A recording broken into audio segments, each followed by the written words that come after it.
Assalamualaikum warahmatullahi wabarakatuh. Nama saya Fiska Bonita dari kelas C01. Di sini saya akan memaparkan materi tentang seleksi karyawan. Pengertian dari karyawan. Karyawan adalah kekayaan atau aset utama dari setiap perusahaan. Peran karyawan sangat menentukan berhasil atau tidaknya sebuah perusahaan mencapai tujuannya. Perusahaan harus selalu berusaha untuk memperoleh dan menempatkan karyawan yang kualifikasi pada setiap penempatan karyawan, pada setiap jabatan dan pekerjaan supaya pelaksanaannya lebih berdaya guna serta berhasil guna. Untuk bisa mendapatkan karyawan yang qualified, organisasi atau perusahaan harus menggunakan cara ketika proses perekrutan. Setelah proses penarikan sumber daya manusia sebagai calon karyawan selesai, maka proses selanjutnya adalah proses seleksi dan penempatan terhadap calon karyawan tersebut. Untuk memperoleh hasil seleksi yang tepat perlu mempertimbangkan 3 masukan penting, yaitu analisis jabatan, rencana sumber daya manusia, dan penarikan.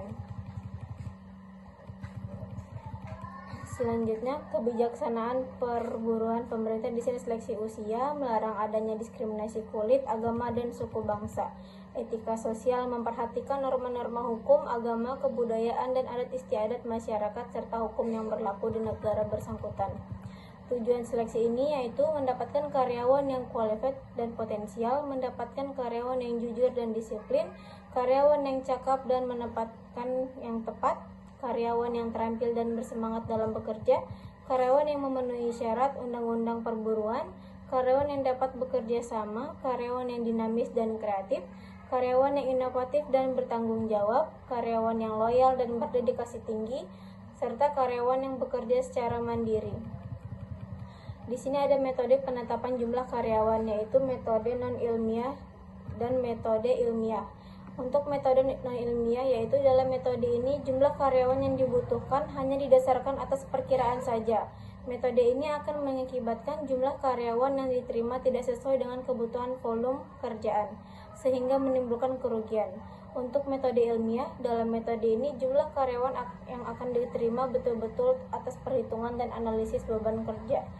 Penentuan jumlah pekerja yang diperlukan untuk menyelesaikan pekerjaan dalam jangka waktu tertentu.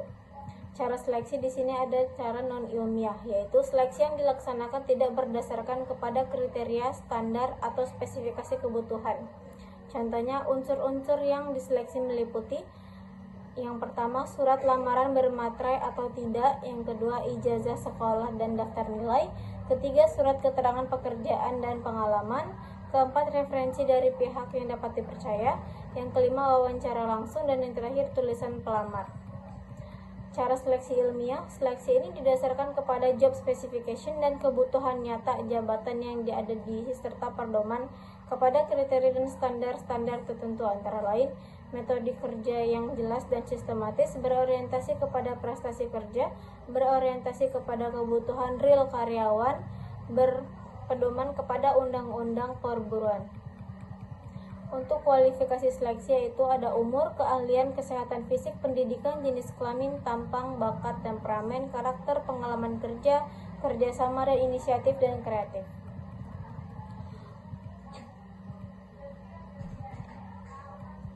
Langkah-langkah seleksi. Yang pertama ada seleksi surat-surat lamaran, pengisian belangko lamaran, pemeriksaan referensi, wawancara pendahuluan, tes penerimaan. Dan berikutnya ada jenis-jenis tes penerimaan. Yang pertama ada tes psikologis, yaitu peralatan tes yang mengukur atau menguji kepribadian, temperamen, bakat, minat, kecerdasan, keinginan berprestasi.